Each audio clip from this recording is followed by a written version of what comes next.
diye hislərə diqqətindən məni hər anı bəladan, dərddən qoruyan güclü məhəbbətindən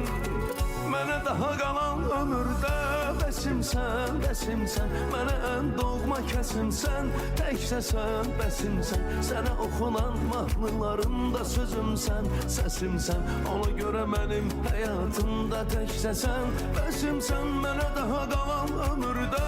bəsimsən, bəsimsən mənə ən doğma kəsimsən, təkcəsən, bəsimsən sənə oxunan mahnılarımda sözümsən, səsimsən ona görə mənim həyatımda təkcəsən, bəsimsən.